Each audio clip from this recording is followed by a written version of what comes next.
Hello, it's Richie Venton, the Scottish Socialist Party National Trade Union Organiser.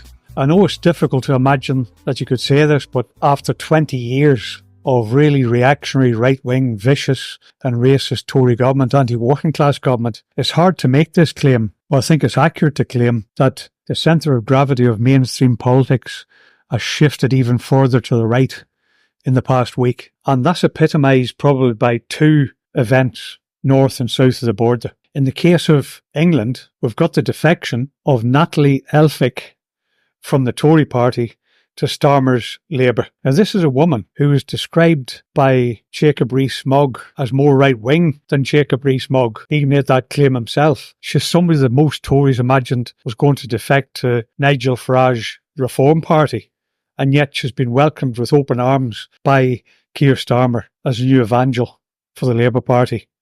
This is the woman who denounced the unions when they were fighting back against the sacking of 800 seafarers on P&O ferries for what's been proven now to be replacement of them by slave labour workers on £4.87 an hour by a man, a chief executive who's on $500,000 of an income last year.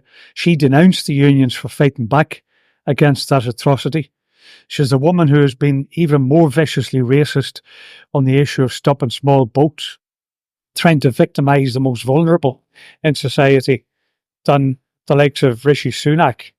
She's on the Suella Braverman wing of the Tory party at least, and on the Nigel Farage wing of politics in reality, and yet she's been welcomed into the Labour Party. The same Labour Party that's removed membership from Diane Abbott as a Labour MP and has absolutely no intention of readmitting her to the Labour Party. And then it's so bad that even people like Neil Kinnock, not known for his progressive attitude for allowing socialists to be in the Labour Party, thinks that it's gone too far. He's saying how Labour is a broad church, but a church has walls. Of course, the same Neil Kinnock didn't show the door of the walls to people like Robert Maxwell, the bouncing check linked with Israeli security services Mossad, and with MI5, amongst other things. He was a Labour Party member at the time when Kinnock was expelling socialists like me. So when Kinnock finds it going too far, it really does say something. And I think what that indicates is that, in reality, the most extreme right parties in England are setting the political agenda in the form of reform, ex-UKIP, when it comes to the Labour Party as well as the Tories. The Tories are trying to double down on their most right-wing policies, including on questions of immigration and also on action against legal immigration in order to try and stave off the threat of reform after last week's council elections. Here we have it. Labour admitting such a creature into their ranks. That's one indication of how far things have gone to the right. And then, in the case of Scotland, we have the formation of the new Scottish government after the divorce between the SNP and the Scottish Greens, with John Swinney as First Minister.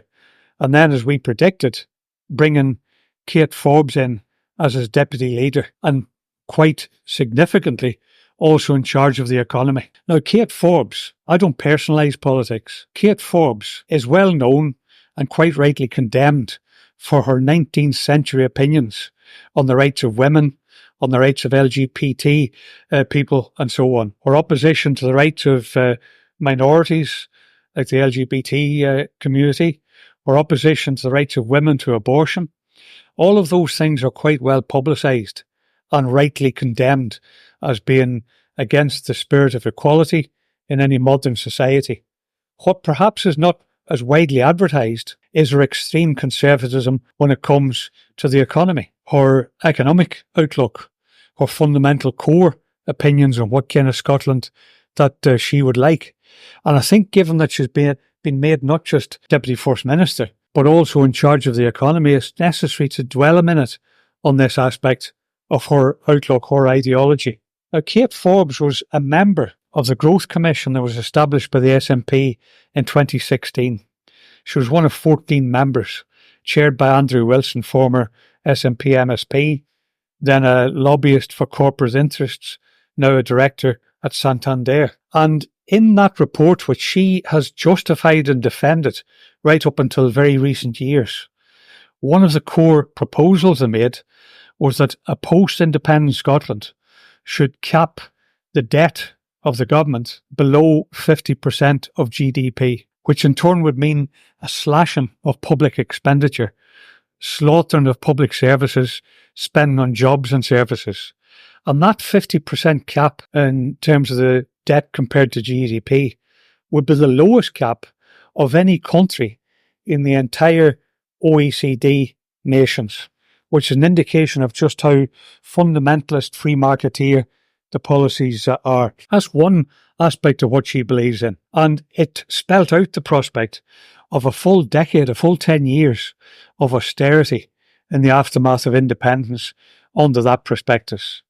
But Kate Forbes has further and more recently advocated for economic opinions in a document called the National Strategy for Economic Transformation, which was published in March 2022. And to just pluck out a couple of quite significant and core examples of what she said and wrote in that. And I'm not going to distort, I'm going to quote. She said, amongst other things, we need to focus on how the public sector can reform to become more efficient. Now, this word reform is one of those weasel words used by all sorts of politicians when actually what they mean is dismantling, regression, counter-reform, a dereliction of the public sector in this case, at the advantage of the rich. So, for example, when Wes Streeting of the Labour Party talks about reform of the NHS, he quite openly elaborates that what he means is dragging big companies in the private sector, including American big business, into the run of the National Health Service. So that seems to be something he has in common with the likes of Kate Forbes in regards to the public sector. She also made plain in this document of March 22 that Scotland needs to become a magnet for inward investment and global private capital. She also added during that document that it needed to attract mobile international finance. Now, what does that mean in plain language?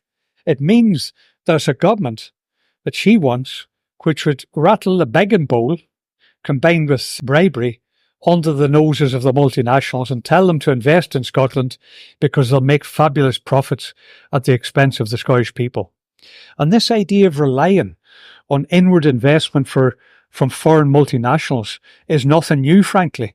It's been a theme of SNP policy over the years, but it's become increasingly centrepiece when you've got people like Kate Forbes at the heart of that government. And really, I would reply by saying to that idea, try asking the workers who observe the carcasses of factories that multinationals established in Scotland with the assistance of all sorts of inward investment grants, regional development grants, money and loans from the Scottish Government of the past and so on. Try telling it to those people that saw the same multinationals taking the subsidies, taking the tax-free holidays and whatever else was offered to them by way of bribery to invest in Scotland.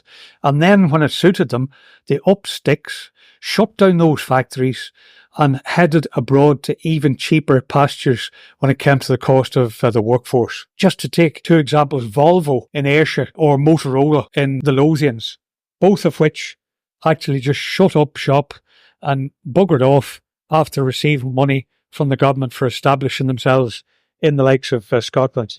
Or try telling it to the workers in Grangemouth at the minute who are reliant on multinationals, whether it be the state capitalist of China or the multinational capitalist Jim Ratcliffe, to invest in capital and develop their job prospects and so on. And instead of that, are facing a future of dread and fear for their jobs and all sorts of rumours about the number of thousands of jobs potentially disappearing. That is an indication that if you rely on inward investment by capitalist enterprises that there's no control over, then you're really dooming the prospects of the working class. It's not a route to a successful economy, an economy of well-being. Or to take the one other example, when ScotWind was sold off just 2 years ago by the Scottish Government, the coalition actually of Scottish Greens and SNP, to multinational capitalists, one of the things that was promised was the prospect of 25,000 new skilled jobs in the supply chains for those enterprises, those 17 absolutely giant wind farm projects that would be established offshore from Scotland. And instead of that, instead of having 14 manufacturing sites to supply the equipment for those offshore wind farms. There are exactly zero. In other words, the promises of job creation through that selling off of the facilities, the wind power, the natural resources of Scotland to multinationals has led to zero when it comes to the job creation compared to the 25,000 that was promised. So I think this idea of rattling the begging bowl with ample bribery in that bowl is not a route towards success for the working class of Scotland. And in reality, in essence, as well as her right-wing reactionary opinions on the rights of women, of LGBT people and so on, what we see is a woman, Kate Forbes, who in a nutshell is a wee free marketeer, somebody who believes that the market should let rip, let business get on with it, was one of the phrases she used in the document I quoted earlier. Let business get on with it and attract business to Scotland through tax incentives and elimination of regulatory burdens was another phrase that she used. In other words, it would be on the basis of downgrading the conditions of the working class. That's referring to her general ideas or general policies, which I think should fill anybody with dread at what might be in prospect from this new minority SNP government, which has also moved to the right, because when John Swinney uses the expression that this is a centre-left or a left-of-centre government, really that's just cliches that have been trotted out by all types of politicians. Tony Blair used to use exactly the same expression, a left-of-centre government, and we know what he was like. He privatised more assets in Britain than Maggie Thatcher did when she was in government as the Tory Prime Minister. Or Keir Starmer talks about a left-of-centre government amongst many other cliches. It's meaningless. The fact is that the centre of politics, if you want to call it that, is overcrowded by politicians who have converged upon each other with very fundamentally the same ideologies of relying on the capitalist market to solve society's problems. And it doesn't. It's been proven not to do so. COVID was an experience that proved that if you rely on the capitalist market, you're onto plums, frankly. It cannot provide even for the lives and the livelihoods of ordinary people. And just one simple current example perhaps illustrates the things that are at stake. Right now we face the prospect that the very welcome and temporary concession of scrapping peak hour fares on the trains in ScotRail, that's going to come to an end at the end of June. And it would appear today that John Swinney, and I'm sure Kate Forbes will be quite instrumental in backing him up on this, or advising him to do this, John Swinney would appear to be not open to the idea of making that a permanent ban on peak fares. In other words, the threat is that workers in particular are being taxed for travelling to work during the peak hours. And frankly, I think that is the mildest of mild measures. It doesn't go anywhere far enough, because the Scottish Socialist Party have consistently for almost 25 years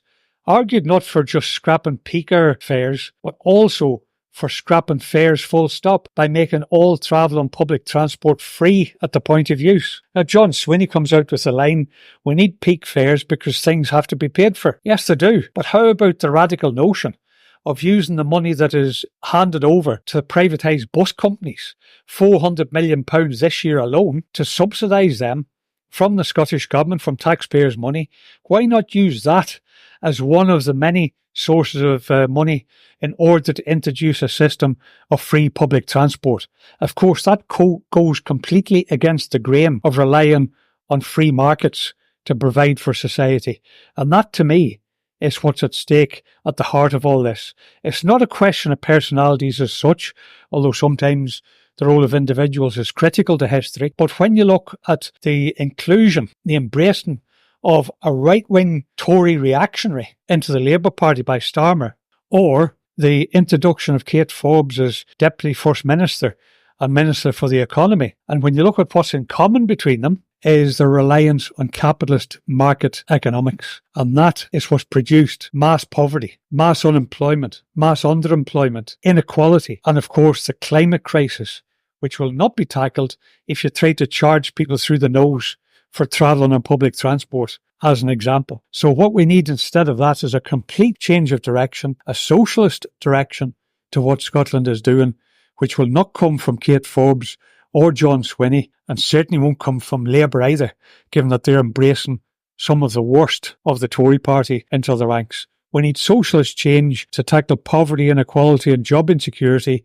and also simultaneously to tackle the climate crisis. And in doing so, of course, stand up for equality, for women, for minorities, and an end to racism, homophobia and all those other obnoxious traits that are being whipped up by the mainstream parties.